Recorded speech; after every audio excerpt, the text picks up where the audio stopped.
to go. Kishay, good evening. Welcome to the Muskogee Creek National Council planning session. Tonight is Tuesday, May 16, 2023. The time is 6:30 p.m. My name is Speaker William Lowe, and I call this meeting to order.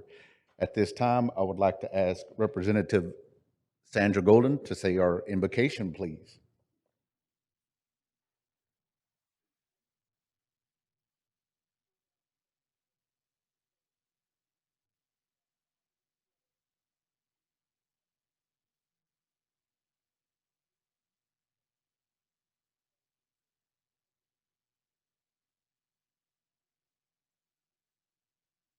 Amen. Motto Representative Golden. Roll call. National Council Secretary Alicia Strobel. Speaker William Lowe. Here. Galen Cloud. Yalega. Mary Crawford. Yalega. Joyce Steer. Present. Patrick Freeman. Sandra Golden. Present. Henry Gouge. Here. Nelson Harjo. Here. Joseph Hicks. Randall Hicks excused. Robert Huft. Present. Hannah Marshall. Present. Charles McHenry. Here. Thomasine Yohola Osborne excused. Carol Proctor. Here. Mark Randolph. Present. Speaker, you have 14 present, 0 absent, and 2 excused. 14 present, 0 absent, 2 excused. That constitutes a quorum. Any business conducted this evening will be valid. All right, next on the agenda is the speaker's report.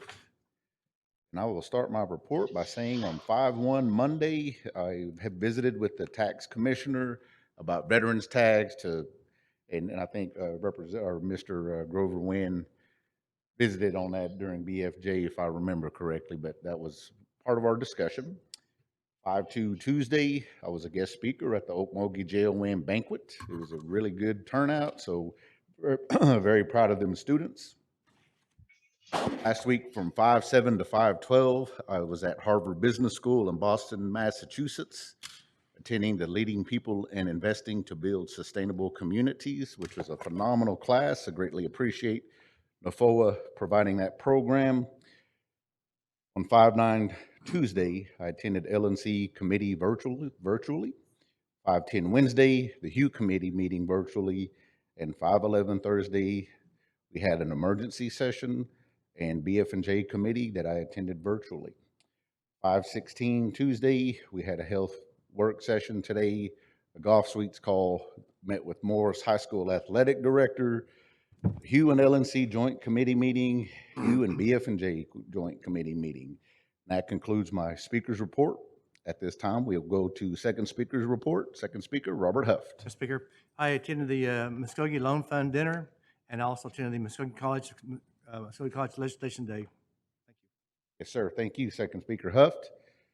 Now on to ex officio reports. We have MNGE LLC Representative Randall Hicks is excused for tonight's meeting. He is up there at a MNGE meeting right now. MNB Board Representative Sandra Golden. Thank you, Speaker. The last MNB meeting was April the 27th. The next meeting is May the 25th at 5 p.m. They are still waiting on hearing about their latest hub proposal. They continue to have space issues because of the number of employees. And in the last week, they've worked with Zachariah Harjo to finalize their vaccine incentive budget, so that's good news for them. And that's all. Speaker, thank you. Thank you, Representative Golden. CMN Board of Regents Representative Anna Marshall. Thank you, Speaker. The Board of Regents met on May the 8th at 5:30. Several issues were discussed, but mainly it was in the preparation for May 12th, the legislative day that we had this past Friday. And several of the council representatives attended, and I appreciate their attendance, and hopefully it's something that I believe that they are going to do one next year and then every 2 years after that. And I think it was a real learning experience for me to be able to have conversations with the students, but also to experience the level of enthusiasm that the staff has for the students and all the learnings that takes place at the college. And of course, they're still working on becoming a four-year institution. So that continues to be a discussion point. The next meeting is Monday, June the 12th at 5:30 PM. And that concludes my report, Speaker. Hello, Representative Marshall, Muskogee Loan Fund, Representative Mark Randolph. Hello, Speaker. Muskogee Loan Fund met Wednesday, May the 3rd. May 11th, they had their 10-year celebration at River Spirit.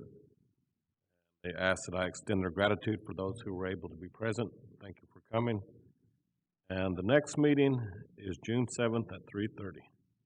I'll speak from it over. Outstanding. Thank you, sir. Thank you, Representative Mark Randolph. One Fire Board, Representative Patrick Freeman Jr.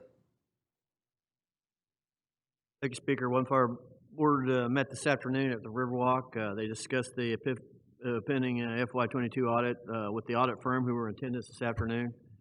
They discussed tenant issues and just building site improvements.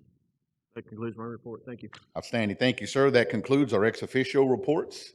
On to unfinished business. We have NCA 23-042, a law of the Muskogee Creek Nation authorizing the expenditure of fiscal relief funding for the benefit of the Muskogee Creek Nation Community and Human Services Department. That was postponed during the May 11 emergency session, and that will be added to our agenda, numerical order. On to committee reports and announcements. Our first committee report, Health, Education, and Welfare. Chairperson, Representative Joyce Deere. Hello, Speaker. The Health, Education, and Welfare Committee met on Wednesday, May the 10th, 2023, and out of committee, the following legislation came out with a due pass. TR 23-043 and 045, NCA 23-030, 031, 033, and 040.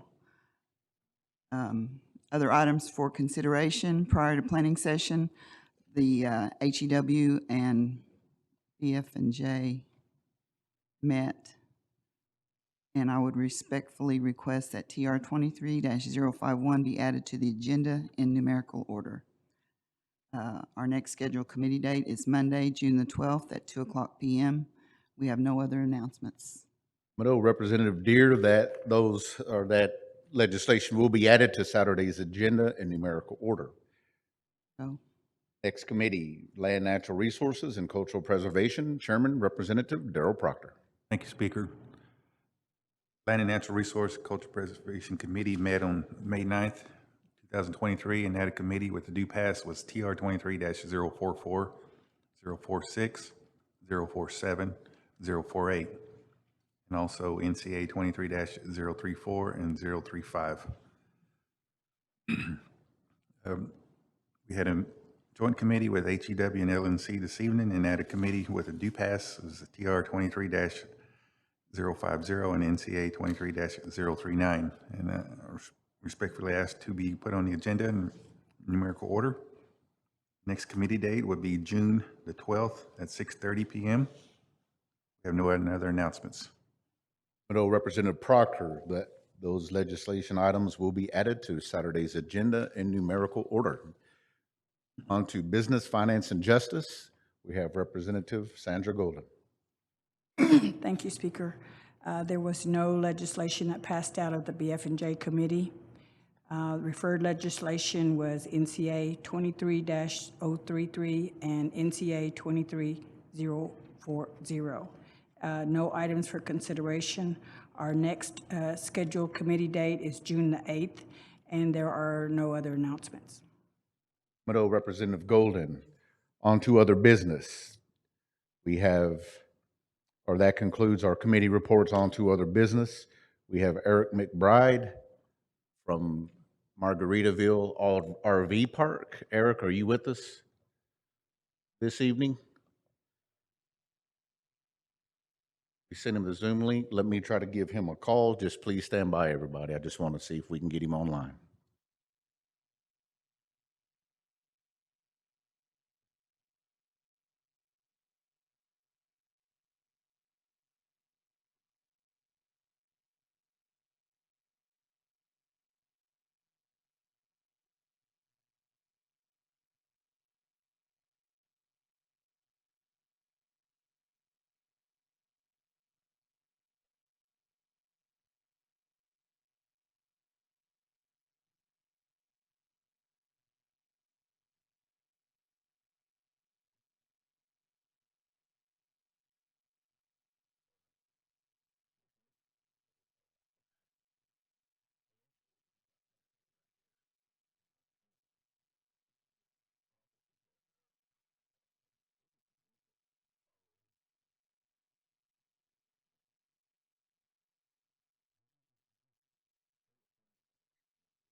from Vermont.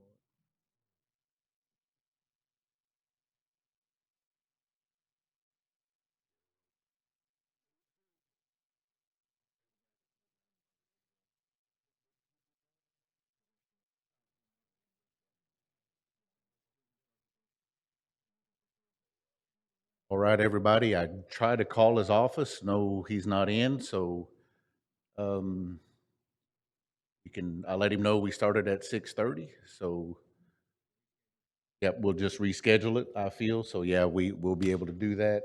It's a phenomenal presentation. I think you all are going to really, really appreciate when he gives that to us. So any other business, council representatives?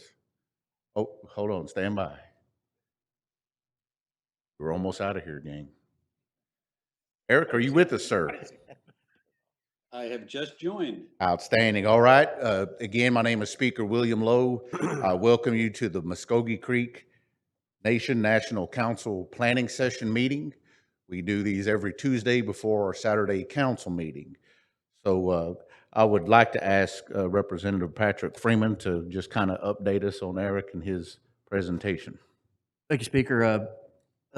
Eric McBride Designs, so I could say they're architects, they're theme designers for all the Margaritavilles that I know of. If I'm, just correct me if I'm speaking out of term, Eric, but I worked with the McBride Designs when we were building River Spirit. They are going to present a proposal for us this evening and about a themed Margaritaville RV park at Fountainhead.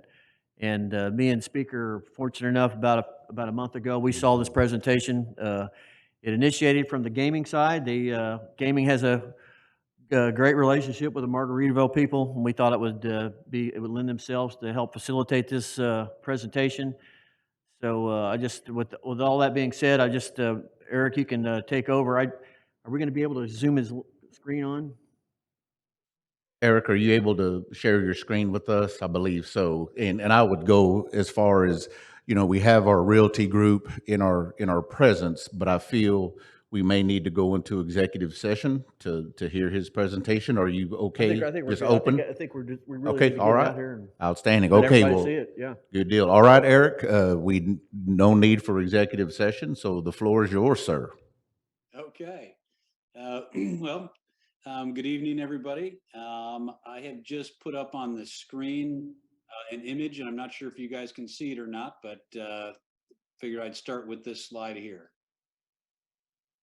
You guys able to see it? Yes. Yes, sir. Okay, great. So what I figured I'd do, and please feel free to stop me at any time. This is just an open forum, for discussion. And Margaritaville, we've been working with Margaritaville for over 25 years and helped them create all of their hotels, resorts, and things of that nature. And obviously, we've worked with your team in the past. And they've moved into the campground category as well. We do, homes, adult living. Margaritaville's really, branched out into a lot of different areas, as many of you already know. But the latest one that's really taken off are these campgrounds. And so, the Margaritaville lifestyle, which is that escapism, is something that whether, you own an RV or you don't, you want to experience. And so what I'm going to show you here are some options. In addition to the campgrounds having RV spots and camping spots, they also have cabins and casitas and other opportunities for people that don't have the RVs as well. So you guys just happen to have an unbelievable spot there on the water. I'll walk you through a little plan we put together. And then what I'll do is sort of just go back and forth through some imagery to sort of give you an idea of what something like this might look like. And here again, feel free at any time to to ask any questions. What I have up on the screen right now is what we call the Made It to Margaritaville experience. So, if you've got an RV, you're heading to this destination. It's a true destination. And when you arrive, you'll have the Margaritaville music playing. This is the entry arch that made it to Margaritaville, living for the weekend arch. But also this is for passersby. So, you know, you have people in the area that are driving by and they would see this. And of course, everybody wants to go to the Margaritaville. And this is where they would say, okay, you know, I want to know a little bit more about what this is and how do we get to Margaritaville. And so this is just the first image. And now what I'll do is I'll put on the site plan, I'll just sort of walk you through and then pull up imagery as well as we go through it. So this was taking your existing plan that you had, and the outline in red was sort of our parameters to work within. I happen to be an RVer. I have been for about 15 years or probably about 20 years now. And so the good news in that is that I'm very familiar with what the RV parks need, or better yet, what is lacking in this community. So for us, it's been about getting the family and traveling. And so I've put into this plan, which here again, this is just a conceptual plan for discussion. And this particular plan's got 342 you know, rental spots. However, we could actually increase that a little bit, you know, plus or minus depending on where we want to head with it.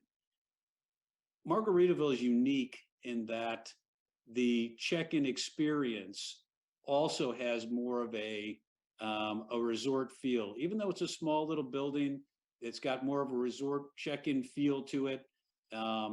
We made it so that when you bring your RV in, you have a place to disconnect your RV. So for instance, here in the plan, I'm going to go ahead and circle, if I get the pen to work right here, where the entry is down here. So that's the entry arch.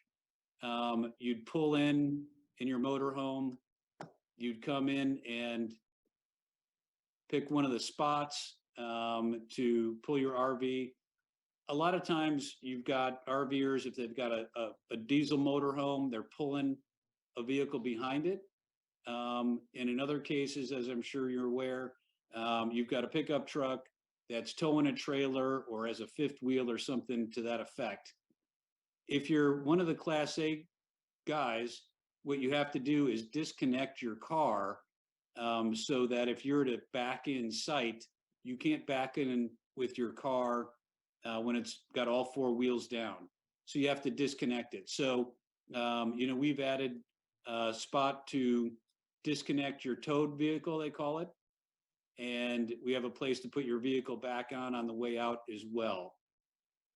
In addition, to get locals some food and beverage, we also did a driveway off to the side that's separate before the check-in in the campground.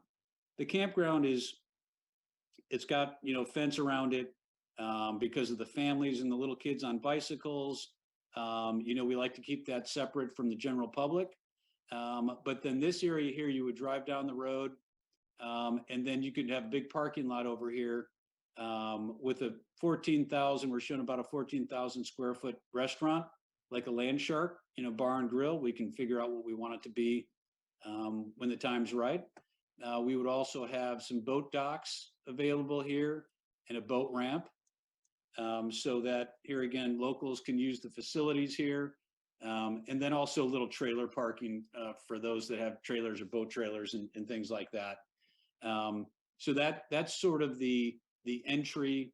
When you come in here, you've got the arch, and then you make your decision whether to go to, if you're just going for lunch, you've got the side to drive to, or if you're going to the campground, you'd come in here to the check-in.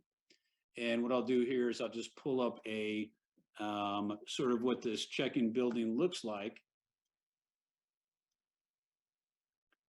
So here's an example of what this check-in building, we've got a couple different models, but this particular one I think goes well with, you know, with the water. So you can see that the building itself is really pretty small. but it's enough for a check-in.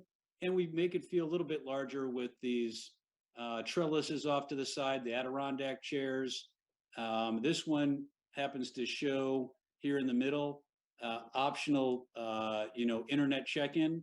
So basically you can just come in and show your paperwork and go on through. No need to get out of the motorhome and go inside. But here again, it gives you that upscale, environment. So you've just gone through that entry arch, and now you see this in the distance.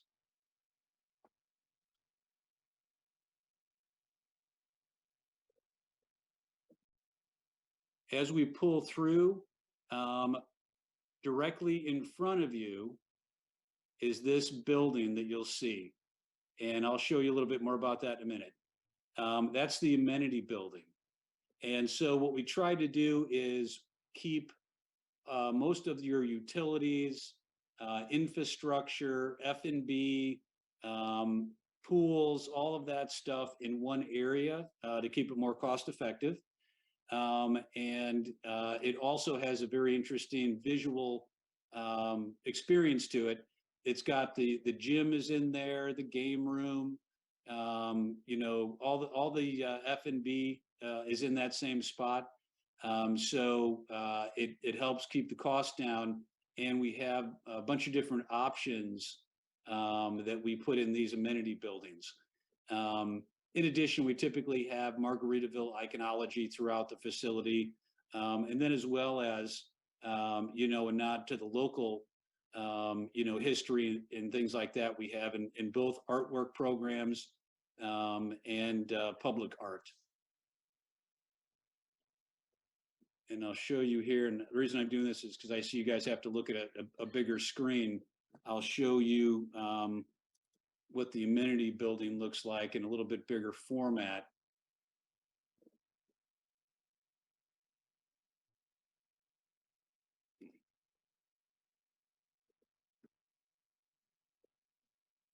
There we go. So this is the entry to the amenity building. And you can see right through the middle, there's a breezeway. And in that breezeway, there's a gate. The gate is for the pools, to keep the kids out of the pool when there's no adults. You can see how the facade looks like it's a bunch of buildings put together, but really that's just, a single building with different facade looks to it. It's just sort of that Disney approach to, the fake facades. But what it does do is it shows you that the fitness center's in there, 5 o'clock somewhere bar. It's got the Margaritaville iconology in there. And then, of course, once you get in the building, I will show you background picture. And I'm not sure how much time I have, so I'm just going through this quickly, and you let me know if I need to speed it up. So this is a backyard view, and as you can see in here, you have the pools. Just a single slide for the smaller resorts is fine. Cabanas, as you know, you can rent the cabanas for sometimes more per night than even a site. A swim up 5 o'clock bar option you can see here to the left. We've got sand in there with Adirondack chairs and string lights, a stage, kids pool. And then of course, this whole back side of the building is opened up where you can get into the Joe Merchants, get food and snacks, ice cream. There's another restaurant bar opportunity in there as well.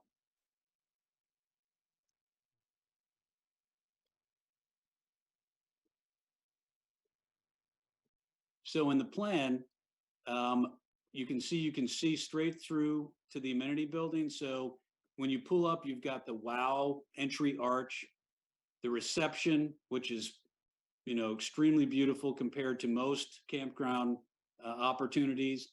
And then you see straight through to that building I just showed you.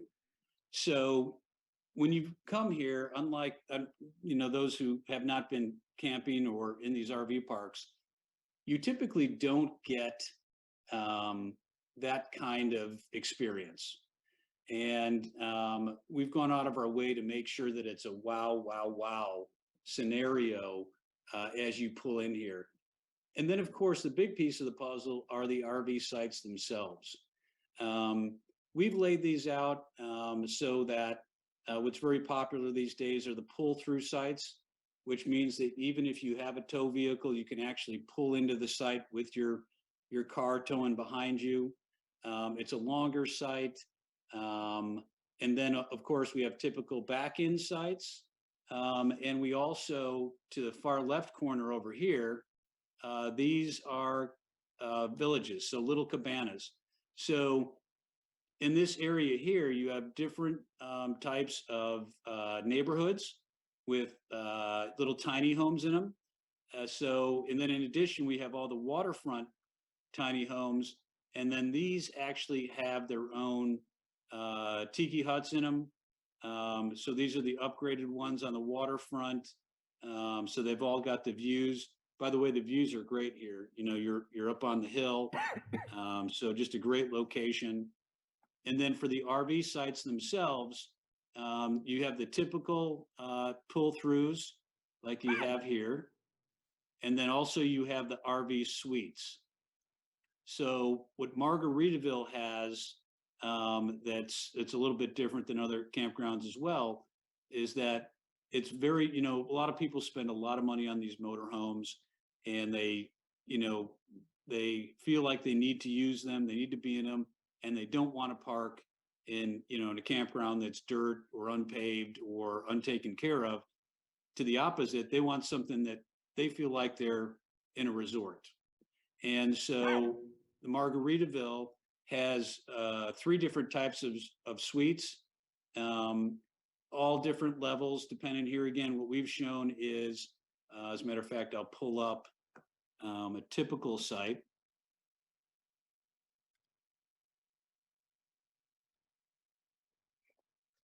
This is sort of a typical site here. Dimensions can change a little bit, and exact angles can, but you can see it's a paved concrete pad.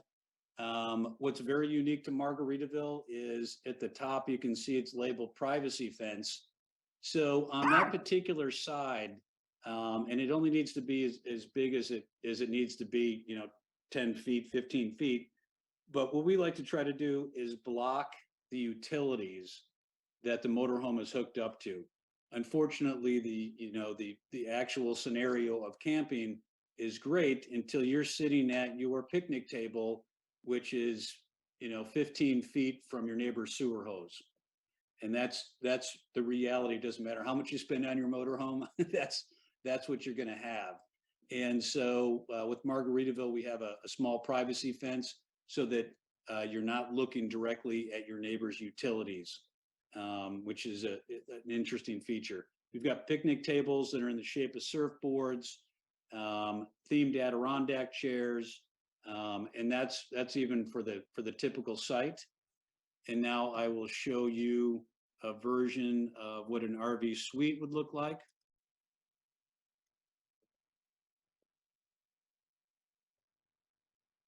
So this version, as you can see, is a pavered site.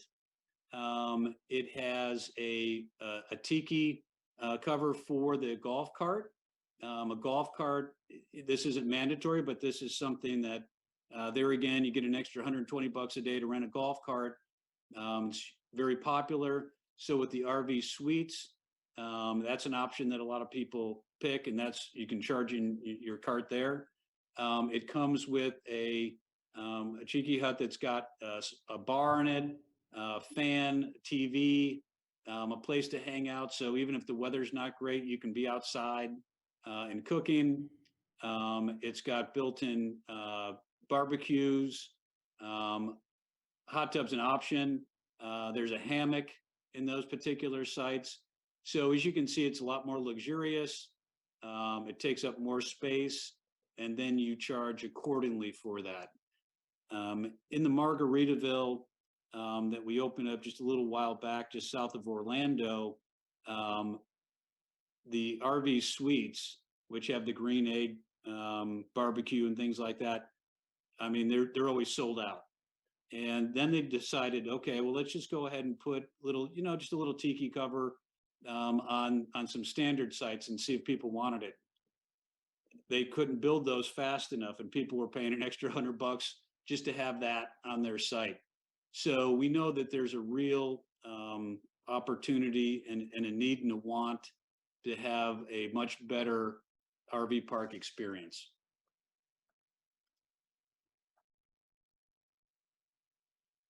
Going back to the plan.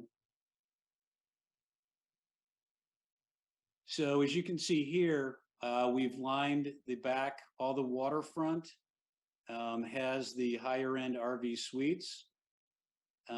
We have we put some water in just because we felt like, even though you're on the lake, it's nice to have these ponds in there. There again, if it's decided you want more spaces, that's okay too. We can add a lot more, sites to there.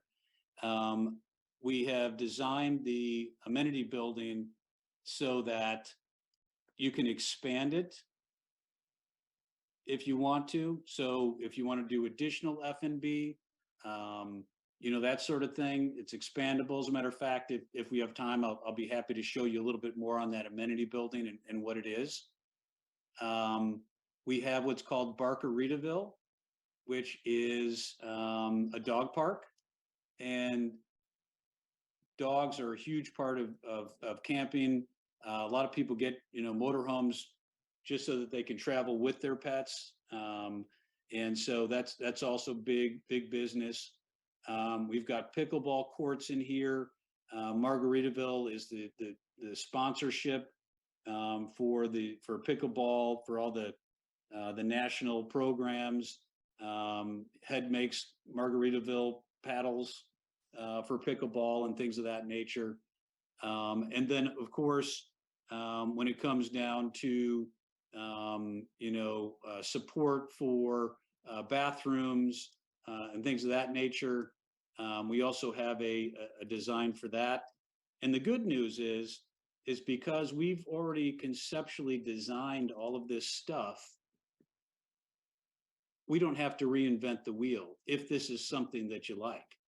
And so Margaritaville has spent the money for us to come up with these concepts and these drawings, and we're able to go ahead and take these and just on the finishes on the exterior, make them locally inspired and tweaked for where we're at. So here again, this is a bathhouse. This one has a little laundry facility attached to it. A lot of people that don't have bigger motorhomes don't have a washer and dryer in there. So they have to do their laundry in the bathhouses. And if you guys want, I'm not sure here again how much time you have or how much you want me to go through, but I can show some additional things if you're interested. Eric, I just thanks for kind of getting us up to speed. Kind of just the highlights of this design. I think it's really comprehensive. It's themed well and everything. I just want to open it up for some general discussion. This is just to show if there's any interest, with the council. We've the council, since I've been on the council, we've been tasked to do something with Fountainhead for many years, and there's a lot of ideas that we've seen. I've kind of worked on a few things in the last couple of years, but I think this is really something that is really kind of already set up as a kind of what you just described. It's just a kind of a new modernization, reboot of an existing facility. It's really nice. So I'm just going to let anybody on the council answer any questions. I just want to add that there's about how many in place and how many are you planning in the United States? There's probably 5 or 6 now, and there's a whole list of developers that are interested in rolling these out, both with converting their existing facilities and for new facilities. Thank you. So anybody, Eric's right here to ask any questions. It's just kind of an introductory presentation. We can go in depth as we go, but I just wanted to make sure that everybody got to see it. Thanks. Outstanding. Anybody have any questions? Yes, Speaker. Yes, sir, please. How well are the other 5 doing that you have that are existent right now? The developers of those are both building new ones as we speak. One owner already has 3 of them, and he just sent me plans that he wants me to mock up for a new one. They're basically sold out, and even in places, we've got them in Pigeon Forge, where we also have a lodge. And obviously it gets cold up there.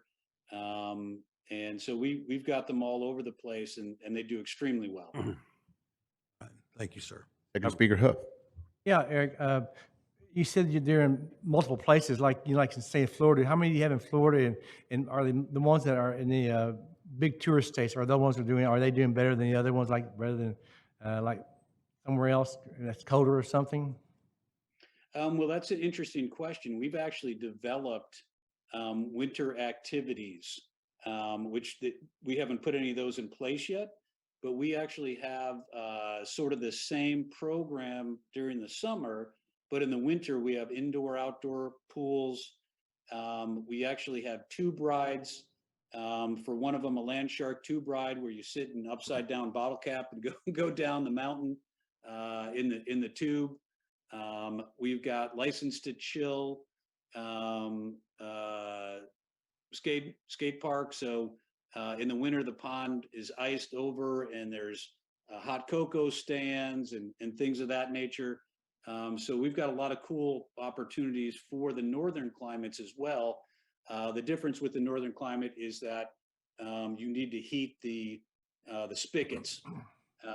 So it just depends on how far north you are, but so that's just for each operator to decide how they want to stay open and run their campground. But we do have actual winter snow activities planned for the very northern ones. How many do you have in Florida right now?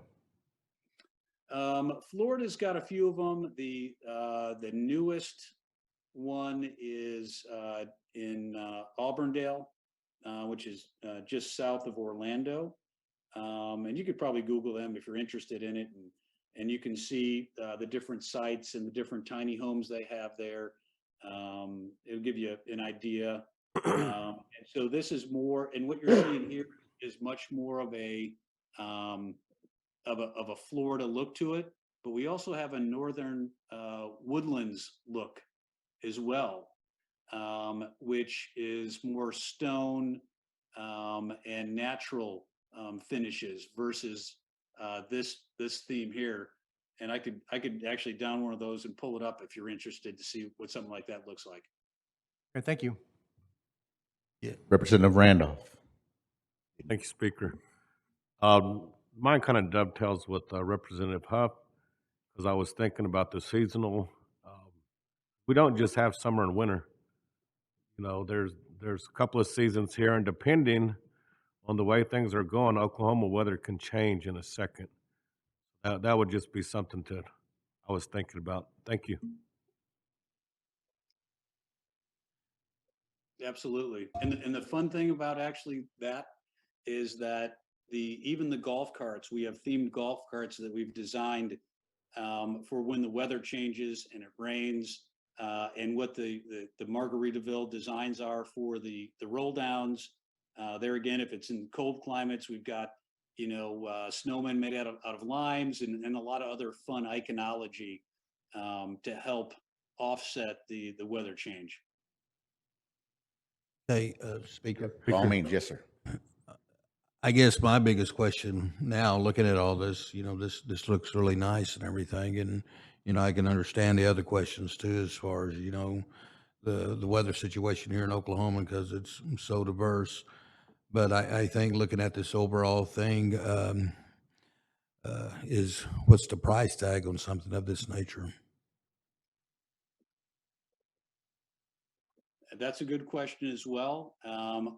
That we would have to get from Margaritaville. I don't know the answer to that. However, I can tell you that, for instance, the amenity building here, I'll show a little bit on what that is. The amenity building that I was talking about earlier, So there's a lot of options in this setup. So when we originally did this, we worked with a developer who was very cost conscious. And so what we did is we worked with him to try to get the pricing down. So for instance, you'll notice that this walkway all the way through is a breezeway. It's unair conditioned space. And so even down to the square footage of air conditioned space, we worked with him early on to get this to be cost effective. So in this scenario, you know, we've got the fitness center, but it's not gigantic. You know, it's 700 square feet. We've got the FEC, it's 1,200 square feet. You've got, you know, the video games and the basics in here. And then this expandable zone, these pieces down here to the bottom, the entire building can shift, in that case, south, if you want to add square footage and make things larger. So this is a smaller building, for instance. It's only got one singular slide. The 5 o'clock bar that's shown here is optional. And then for instance, the 3-meal restaurant, right now, this is set up for a campground, you know, that's a little bit smaller maybe than the campground here, but this would suffice. But it can be built out bigger as you grow, right? So if you say you're getting a lot more visits, you're expanding, you know, more land, whatever it might be, you know, you can expand. So this model right here, with having the campground store, and Joe Merchants, which is the coffee shop, et cetera, it's actually a fairly small amount of conditioned space, and the rest is open. So we have worked with, like I said, people to get the cost down. And for instance, on the RV pads, you know, if you don't want to do the stamped concrete and you want to do standard concrete, that's okay. So I would say that next steps cost-wise is you could get with, you know, with Jim and the guys from Margaritaville and try to get some semblance of an allowance, or, you know, we're happy to work with, you know, someone that you're familiar with to help price this out. Thank you. All right, thank you, Eric. One of the things that I remember from the initial presentation you gave us, you know, you mentioned how it was better to build level as an RV park versus how we had to when we built our casino and hotel in Tulsa. Eric, can you kind of expand on that, how this would be less costly than having to build a resort? Yeah, well, and that's why it's so popular now. It's, you know, it's with the way that rates are and everything else, it's very difficult to build vertically. Here, you know, for a campsite, all you have is the utilities. So you don't have to have, that's just the infrastructure, right? And since you already have the land, you know, the cost to go vertical where you have to go put pilings in, structure, all the costs associated, you know, elevators and escalators, and you don't have any of that. So, you know, your real costs are just running the power and the water and the sewer to the sites, but it's just a pad. So the cost is so much less per key than trying to build a tower. You know, that's just one of the huge attractive pieces of this deal is you still get all your F&B money. They're still coming because it's Margaritaville. But you don't have to build the big towers like, you know, like we have in the past and like you have. Thank you, sir. Representative Randolph. Thank you, Speaker. Mr. McBride, I wanted to say it's an outstanding vision. My last question is longevity. The ones that you have opened, how long have they been in business? 10 years, 15 years, how much? Nope, these are new. So these are all within the past year and a half. It's something that Margaritaville just started doing. And all I can tell you is that to date, it has made the current developers continue building them. And you guys are familiar with the Margaritaville product and how strong it is. You know, it's just like the restaurants we build for them. You know, most restaurants close within 3 years. We expand the restaurants. I think we've expanded the one at Universal 5 times. The one in Vegas we've expanded. You know, it's a very interesting success story with these, where you know it's truly if you build it, they will come. It's been that case with the restaurants, the hotels. You know, we're always looking to expand these where we can. And so for the campground, I would expect the same scenario, but the return's so much easier, just because you don't have all the expense of the towers. And people have already bought these motorhomes. So, you know, the motorhomes, whether you're spending $30,000 or $2.5 million on your motorhome, you want someplace quality to park it, and you feel like you have to use the motorhome, go to a facility because you're paying for it either way. So it's truly an opportunity. I've seen personally, where I've got an office down in Coral Gables as well. I'm up in Vermont, in our office here. But when I go down south, when we take the motorhome and stuff, it's very difficult to find a spot these days. You know, if you want to get a spot, you have to call a year in advance. I mean, you have to actually wait. If there's some place in particular you want, you need to sit by the phone and wait for 1 year exactly minus 20 minutes to try to get a spot. And it's become after COVID, when everybody bought motorhomes, it was a huge, as I'm sure you know, it was a huge boom, and now you can't find RV spots. So still a very untapped opportunity to capture, you know, all these people that now have motorhomes.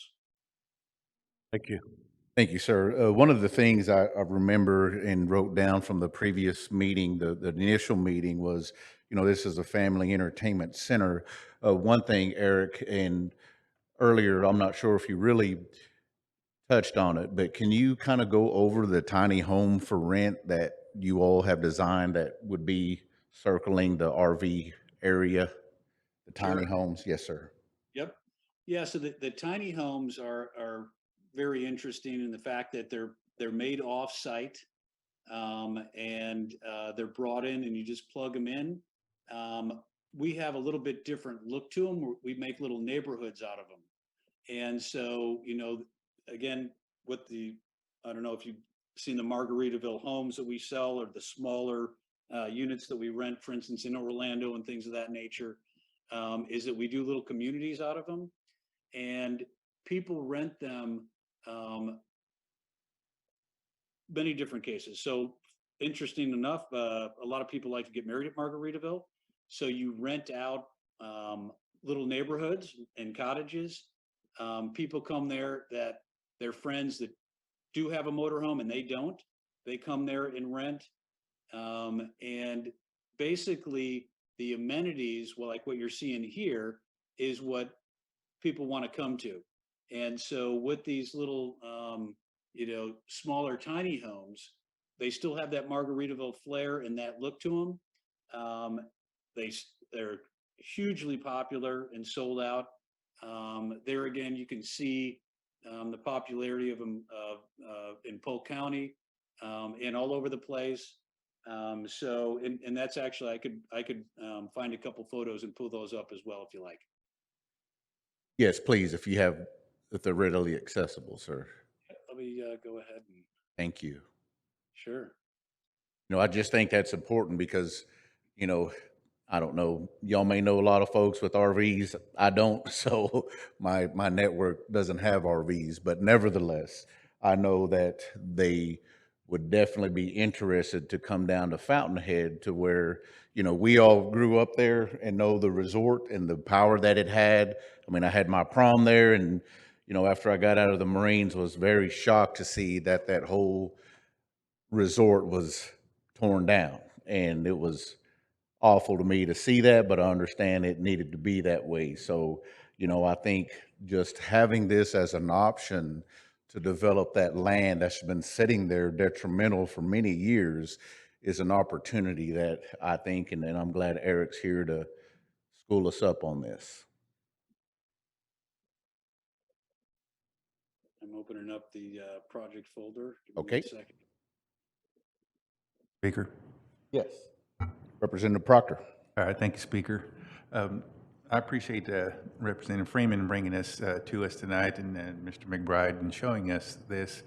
I know he's talked about this as kind of been ongoing discussions for a little while, but I think it's a great opportunity, just like you're saying. I mean, specifically because of what was there before, and and it has been well known in what it is. We've got the golf course there, and the impending new casino in Eufaula. A lot of this can go hand in hand, and what we could offer in something like this, in this destination here. We always called it a destination site, and I just think with it being at Highway 69 and I-40, I think it's just a perfect example of why this would work. I appreciate you. Thank you. Yes, sir. Thank you. All right, Mr. McBride. I have I found the deck. All and right. I will go ahead and share this screen. Okay, this is a Woodlands version, so I'll skip to the back, but this gives you an idea of what sort of the northern version or the woods version. So you can see here how the arch is completely different, and gives you that the check-in building is completely different, but it's still the Margaritaville resort, and so that's just something interesting to see. And now I'll go to the back here and I'll show you too. So there was questions about the northern, the pools. So here, indoor, outdoor pools for the northern climates. When we're doing the outdoor rock work and stuff, when we're doing the woodland stuff, the more natural stuff, we've got all that as well.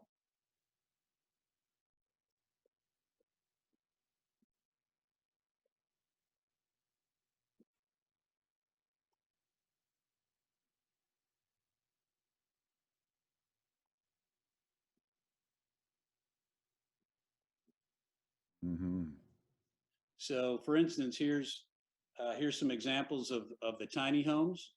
In this version here, it's a couple different types, but you can see they roll right up to the site. You plug them in, or you put a little deck on them. And then, for instance, these are interiors. So all we had to do is work with the manufacturer. They build this anyway, and all we did was change the finishes a little bit so that when it shows up, it's done. And all you got to do is put in the Margaritaville pillows and things like that. And this sort of just shows you how, in the lower left, if you just want to have, initially sort of a lower cost, you can bring in the really tiny homes, just color them cute, make these little neighborhoods. You could see how, families would want to get together and hang out by the fire. And at the top, we do different colors, so they're a lot more fun. In the bottom there on the right, you can see here again, if your topography's a little different, we use stone and local things like that. Outstanding. Thank you. And I wanted to kind of reiterate and show those tiny homes because, of course, just like Representative Randolph said, even in the wintertime, we have to generate revenue, right? So, if people aren't traveling with their RV, then they can come and jump in here and stay in a tiny home. So thank you, Eric. We plan on intended to end at 8:30. Do we have any more comments or questions? I know this is the initial meeting, and I feel there will be more. Council representatives. Anybody? Well, Eric, thank you so much, sir. I will definitely drop you an email, give you a call tomorrow if you have time, just to Sure. kind of let you know where we're at and the next steps, sir. All right, sounds great. Thank you, everybody. Thank you, Eric. All right, have a good night. You too.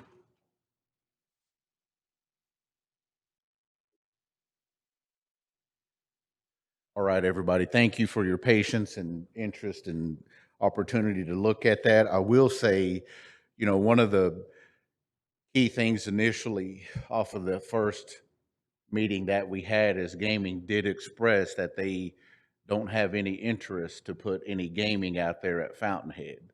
And I did ask the question, so what if you were to put a travel plaza out there and have a casino? I mean, would that still be in your interest? And they didn't answer then, but I mean, I think moving forward, who knows? We might have something out there because these RVs got to fill up, and why not from our gas, right? So those are some things that we can look at moving forward. And, if there's a casino there, could have a little room just like here in Okmulgee. I mean, it's not far from one fire. So to me, there's no excuse. Well, it's too close to Eufaula. No, it's not. It's technically in Shakota. So Eufaula has their casino. So that's some ways to get around it. But does anybody have any comments, questions? I will say that I tell you that from gaming because we have to explore all avenues of a way to find the funding for this. And we know it's not going to be a couple of grand. So, with that in mind, we'll definitely work together, especially BF and J, to find out where we can find that and just work together and see if we're interested moving forward. Anybody have any comments, final comments on it? All right, thank you, folks. So, any other business, council representatives? Hearing no other business, announcements. Do we have any announcements? No announcements? Oh, Adjournment. Speaker. Oh, yes, ma'am. I was informed by Realty that they will be doing Wheels, WILLS, clinics, and I think the first one is going to be in Cromwell. But if any communities would like to have that there, just contact Realty and they can make it happen. Do anybody want to say anything on the wheels real quick while we're here? I mean, it's up to you. Yes, ma'am. Come on down. I know everybody's wanting to go, so we'll make it snappy. Yep, right here's in front. Either way, just make sure that mic is on. All right.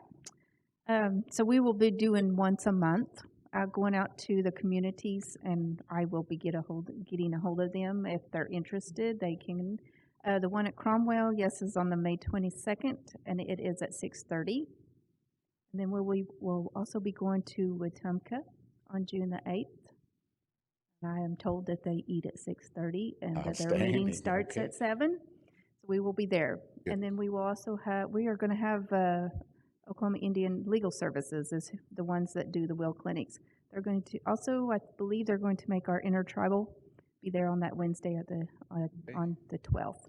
Outstanding. So, Thank you so much. That's a great service. We greatly appreciate that announcement. Any other announcements you need to elaborate? Yeah, so if any of your communities want to get in touch with me, that would be great at the Perfect. Realty Yes, ma'am. office. Okay, thank you so much. And I'm Audrey Holaby, in case anybody don't know me. All right, okay. Thank you, Audrey. Any other announcements, council representatives? Do I have a motion to adjourn? Second speaker, Robert Huff, makes a motion to adjourn, seconded by Representative Harjo. I would like to ask Representative Anna Marshall to say our benediction, please. And that will serve as our adjournment. Let us pray. Creator God, we just come to you tonight and we just thank you for giving us the guidance and the knowledge and the wisdom as we went through the meeting tonight. And we just ask that you continue to be with each and every person that's here, that they have safe journeys home. And we just ask that you just continue to bless this nation and just continue to be with the families who have lost loved ones, that you can give them peace and comfort. And all those who are ill, that you can create a healing presence for them as well. And we just ask all these things in your name. Amen. Amen. Mado, Representative Marshall, we are adjourned at 7:30 p.m. Please get home safely. Mado. Yeah.